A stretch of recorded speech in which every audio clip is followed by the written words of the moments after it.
नमस्कार, बहुत स्वागत है आपका। मैं हूं आपके साथ प्रेरणा मिश्रा। प्राइम टाइम एट 9 में सबसे पहले बात उत्तर प्रदेश के बहराइच की।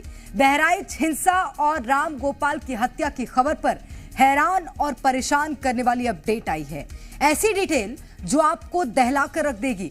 बहराइच हिंसा में मारे गए राम गोपाल के साथ दूसरे समुदाय से जुड़े लोगों ने इस तरह की हैवानियत की जिसने पूरे देश को झकझोर कर रख दिया।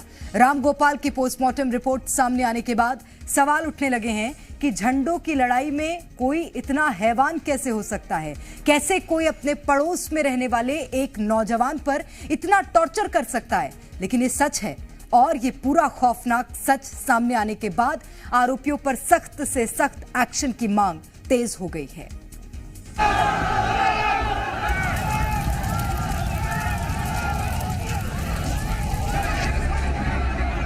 के नाखून सड़से से उखाड़ ले गए हैं। कम से कम 7-8 गोलियां उसके लगी हैं साहब। वो खत्म यहीं पर यहीं अंदर मारा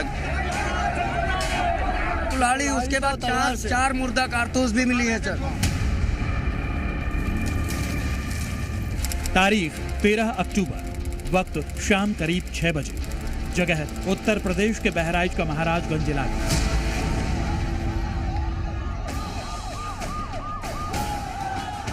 दुर्गा विसर्जन के दिन महाराजगंज में सांप्रदायिक तनाव हुआ। मस्जिद के सामने हिंदू और मुस्लिम पक्ष आपस में भिड़ गए।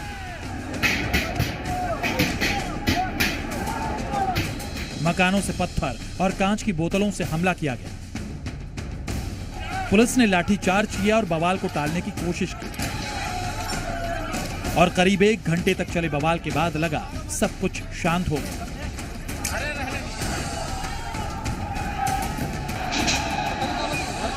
महाराजगंज में दशहरे के वक्त जो कुछ हुआ उसे आज के हालातों में आम घटना मानी जा सकती है।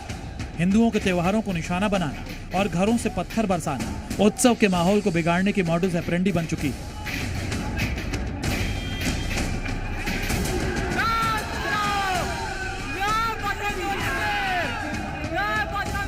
लेकिन इस पूरे दंगे में राम गोपाल नाम के शख्स की हत्या ने देश को झकझोर कर रख दिया। महाराजगंज में अब्दुल हमीद के घर से जब राम गोपाल को निकाला गया तो उसकी मौत हो चुकी थी। लेकिन अब पोस्टमार्टम रिपोर्ट में मौत की जो डिटेल निकलकर सामने आई है वो रूह कंपा देने वाली है। खुलासा हुआ है कि हत्यारों ने राम गोपाल को गोली मारने से पहले उसकी बेरहमी से पिटाई की। पैरों के नाखूनों को खींचकर निकाला गया। हत्या से पहले राम गोपाल को इलेक्ट्रिक शॉक दिया गया। सिर पर धारदार हथियार से हमला किया गया। उसके चेहरे, गले और सीने में करीब 35 छर्रे लगने के निशान हैं।